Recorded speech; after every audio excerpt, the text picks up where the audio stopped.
கர்த்தருடைய பரிசுத்த நாமம் மகிமைப்படுவதாக. அலை போல வளர்கின்ற நீதி.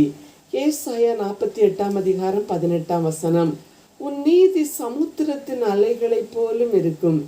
நாம் ஆராதிக்கும் தேவன் நீதி உள்ள நியாயாதிபதி. எனவே தான் மலைப்பிரசங்கத்தில் கூறுகிறார், நீதியின் மேல் பசிதாகம் உள்ளவர்கள் பாக்கியவான்கள், அவர்கள் திருப்தி அடைவார்கள். ஏசாயாவுக்கு விளக்கும்போது நமது நீதி சமுத்திரத்தின் அலைகளைப் போல இருக்கும் என்று கூறுகிறார்.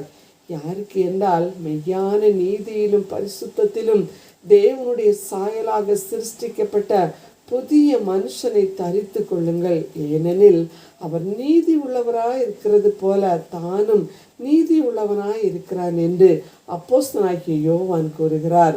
நாம் ஆராதிக்கும் தேவன் எப்படி சுத்தமா இருக்கிறாரோ அப்படி அவர் சாயலில் சிருஷ்டிக்கப்பட்ட நாமும் அன்பிலும் விசுவாசத்திலும் சாட்சியின் வாழ்விலும் நாளுக்கு நாள் வளர வேண்டும்.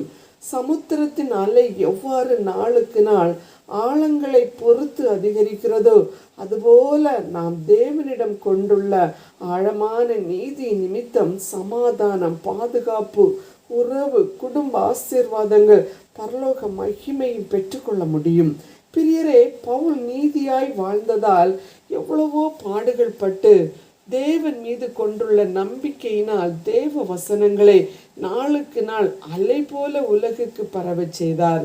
அவர் கட்டப்பட்ட நிலையிலும் சிறையிலிருந்தும் பிலிப்பு பட்டணத்து மக்களுக்கு தேவ வார்த்தையை அனுப்புவராக காண்பிக்கிறார்.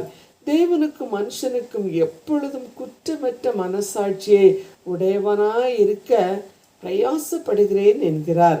நமது நீதி எவ்வாறு உள்ளது? நாமும் நாளுக்கு நாள் பிரயாசப்படுவோம். நம் மூலம் தேவ நீதி மகிமைப்பட வாழ சமர்ப்பிப்போமா?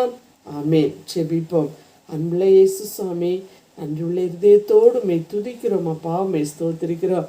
உடைய அன்பினாலே நீர் ஒவ்வொரு நாளும் எங்களை உடைய கிருபையினால் வழிநடத்தி வருகிற கிருபைக்காக உமக்கு நன்றி.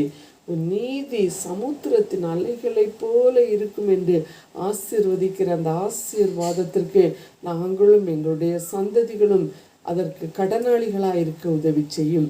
இயேசுவின் நாமத்தில் பிதாவே, ஆமேன்.